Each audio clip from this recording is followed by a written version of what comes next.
Hello everyone, this is your లెక్కల master Haragopal. మనం ఇంతకుముందు వీడియోస్లో అంతా 9th class linear equations in 2 వేరియబుల్స్కి సంబంధించిన ప్రాబ్లమ్స్ అన్ని డిస్కస్ చేసాం, అలాంగ్ విత్ గ్రాఫ్ ఆల్సో. ఇప్పుడు చివరి ఎక్సర్సైజ్లో ఉండే most important problem, A problem on temperature, దీని గురించి డిస్కస్ అయిపోతున్నాం. ఎగ్జామినేషన్ పాయింట్ ఆఫ్ వ్యూలో కూడా ఈ problem most important and interesting problem కూడా. So just like that, first of all నేను సిచ్యువేషన్ ఎక్స్ప్లెయిన్ చేసిన తర్వాత ప్రాబ్లం ఏంటని చెప్తాను. మనకి జనరల్గా రోజు పేపర్స్లో టెంపరేచర్ గురించి ఇన్ఫర్మేషన్ వేస్తూ ఉంటారు. మనం ఏ తెలుగు పేపర్స్ చూసినా ఏ డిస్టిక్లో ఎంత టెంపరేచర్ ఉందని మీరు చూసే నెంబర్ పక్కన ఒక్కసారి మీరు జాగ్రత్తగా గమనిస్తే డిగ్రీస్ అని సి అని కనపడుతుంది. అంటే మనకి ఇండియాలో టెంపరేచర్ ఎప్పుడు సెల్సియస్లో మనం మెజర్ చేస్తాము. సో ఏదైనా విషయాలు మెజర్ చేయాలంటే మనకి డిఫరెంట్ మెజర్మెంట్ సిస్టమ్స్ ఉన్నాయని మీరు ఫిజిక్స్లో చదివే ఉంటారు, like CGS system, MKS system. అలాగే టెంపరేచర్ మెజర్ చేయడానికి కూడా మన ఇండియాలో సెల్సియస్ అనే ఒక మెజర్మెంట్ని వాడతారు. ఫారెన్ కంట్రీస్లో అయితే ఇదే టెంపరేచర్ మెజర్ చేయడానికి another measuring system, that is foreign heat అని వాడతారు. సో మనం మెజర్ చేసే సెల్సియస్ కాకుండా ద సేమ్ టెంపరేచర్ ని ఫారెన్ కంట్రీస్ లో ఫారెన్ హీట్ అనే మెజర్మెంట్స్ తో మెజర్ చేస్తారు. అసలు ఈ సెల్సియస్ కి ఫారెన్ హీట్ కి ఎగ్జాక్ట్ రిలేషన్ ఏంటి అన్న దాన్ని రిప్రజెంట్ చేస్తూ మనకి క్వశ్చన్ లో ఒక ఈక్వేషన్ ఇవ్వడం జరిగింది. So just have a look. F equal to 9/5 times of C plus 32. This is the relation between the foreign heat and Celsius of any temperature. A temperature ని మెజర్ చేస్తున్నప్పుడైనా ఫారెన్ హీట్ నుంచి Celsius కి, Celsius నుంచి foreign heat కి convert చేయడం కోసం మనం use చేసే equation అనుకోవచ్చు, రిలేషన్ అనుకోవచ్చు. ఇది మీరు ఫిజిక్స్ లో చదివే ఉంటారు. ఇక్కడ వాళ్ళు దీన్ని చూపిస్తూ F equal to 9/5 times of C plus 32 అనే దాన్ని చూపిస్తూ దీని మీద కొన్ని క్వశ్చన్స్ అడిగారు. ఏంటి? నెంబర్ 1, సో ఇక్కడ సెల్సియస్ ని ఎక్స్ యాక్సిస్ మీద, ఫారెన్ హీట్ ని వై యాక్సిస్ మీద తీసుకొని ఒక గ్రాఫ్ డ్రా చేయండి. ఫైన్. అలాగే ఒకవేళ సెల్సియస్ అనేది 30 degrees అయితే ఫారెన్ హీట్ లో టెంపరేచర్ ఎంత ఉంటుంది? ఒకవేళ టెంపరేచర్ 95 degrees ఫారెన్ హీట్ అయితే సెల్సియస్ లో టెంపరేచర్ ఎంత ఉంటుంది? అలాగే 4th one, important one, Fahrenheit లోను అలాగే సెల్సియస్ లోను న్యూమరికల్ గా ఈక్వల్ గా ఉండే టెంపరేచర్ ఏదైనా ఎగ్జిస్ట్ అవుతుందా? చాలా ఇంట్రెస్టింగ్ విషయాలు అండ్ దెన్ సింపుల్ విషయాలు కూడా. సో మనం ఫస్ట్ మొదటి దాని గురించి మాట్లాడదాం. So F equal to 9/5 times of C plus 32 అనే ఈక్వేషన్ లో సెల్సియస్ ని ఎక్స్ యాక్సిస్ మీద, ఫారెన్ హీట్ ని వై యాక్సిస్ మీద తీసుకోమంటున్నారు. అంటే మనకి ఈ ఉండే ఆల్ఫాబెట్స్ ఏదైతే F అండ్ C ఉన్నాయో దాన్ని మనం y అండ్ x తో రీప్లేస్ చేస్తాం. ఇప్పుడు ఏమవుతుంది? మనకి y equal to 9/5 times of x plus 32 అవుతుంది. దీన్ని మనం జనరల్ ఫామ్ లోకి, జనరల్ ఫామ్ అంటే మనకి ax plus by plus c equal to 0 అనేది జనరల్ ఫామ్ అని మనకి తెలిసిందే.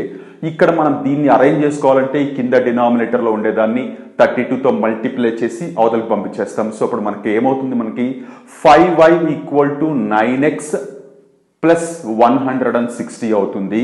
ఇక్కడ ఉండే 5y ఇతలకి ట్రాన్స్పోజ్ చేస్తే 9x minus 5y plus 160 equal to 0 అనేది మనకి కనపడుతున్న general form of equation. So వాళ్ళు ఇచ్చిన F equal to 9/5 times of C plus 32 అనే దాన్ని F ప్లేస్ లో y అండ్ C ప్లేస్ లో x రీప్లేస్ చేసుకోవడం వల్ల మనకి 9x minus 5y plus 160 equal to 0 అని వచ్చింది.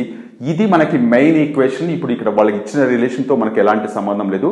మనం ఎంటైర్ ప్రాబ్లం అంతా దీని మీదే చేస్తాం. సో ఈ ఈక్వేషన్ పక్కన పెట్టుకుంటున్నాను. I repeat once again, 9x minus 5y plus 160 equal to 0. ఇప్పుడు ఇక్కడ 4 డిఫరెంట్ థింగ్స్ వాళ్ళు అడిగారు. దీనికి గ్రాఫ్ డ్రా చేయండి అని ఒకటి. ఒకవేళ టెంపరేచర్ 30 degrees సెల్సియస్ అయితే ఫారెన్ హీట్ లో టెంపరేచర్ ఎంత? ఒకవేళ టెంపరేచర్ 95 degrees ఫారెన్ హీట్ అయితే సెల్సియస్ లో టెంపరేచర్ ఎంత? ఫారెన్ హీట్ లోను సెల్సియస్ లోను ఈక్వల్ గా ఉండే టెంపరేచర్ ఏంటి అన్నారు. సో ఇప్పుడు 1 by 1 డిస్కస్ చేద్దాం. గ్రాఫ్ ఎలా డ్రా చేయాలో మనకు అందరికీ తెలిసిందే. ఇక్కడ మనకి 9x minus 5y plus 160 equal to 0. కాస్త పెద్ద నెంబర్ 160 కనపడుతుంది.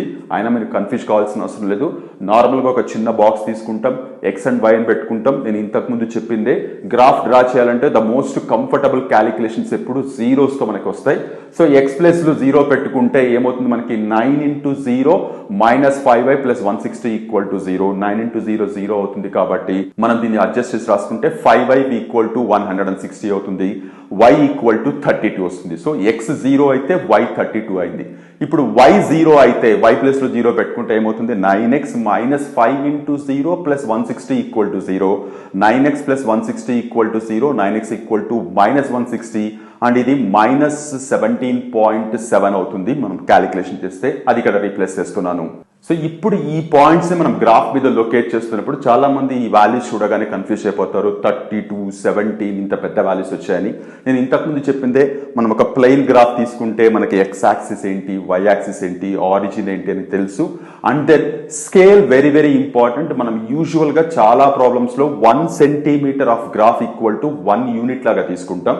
కాకపోతే ఇక్కడ మనకు వచ్చిన పాయింట్స్ ఒకసారి మీరు జాగ్రత్తగా అబ్జర్వ్ చేస్తే 32 ఒకటి వచ్చింది, 17.7 అని ఒకటి వచ్చింది. సో మీరు 1 గ్యాప్ తీసుకుంటూ వెళ్తే మాత్రం మనకి ఎక్కడికో వెళ్తుంది. కాబట్టి మనకి విత్ ఇన్ ద గ్రాఫ్ లోనే మనకి కావాల్సిన పాయింట్స్ లొకేట్ చేయాలంటే మనం ఇక్కడ స్కేల్ మార్చుకుంటాం. ఏమని మార్చుకుంటాం?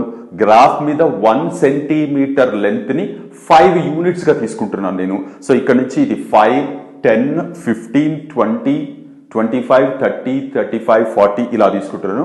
సేమ్ వై యాక్సిస్ మీద కూడా అదే తీసుకుంటున్నాను, ఎందుకంటే మనకు కూడా ఇక్కడ 17.7 అని కనపడుతుంది కాబట్టి.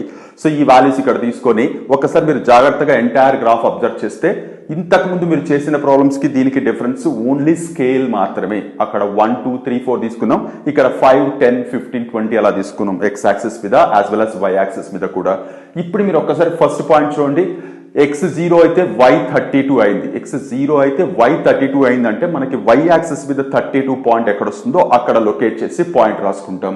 అలాగే y0 అయితే x -17.7 వచ్చింది. సో -17.7 అనేది మనకి x కి నెగిటివ్ సైడ్ వస్తుంది. సో ఈ రెండు పాయింట్స్ ని జాయిన్ చేస్తే అండ్ దెన్ మనకి ఏదైతే ఈక్వేషన్ ఇచ్చారో వాళ్ళు ఒరిజినల్ ఈక్వేషన్ ఇక్కడ రీప్లేస్ చేస్తున్నాను.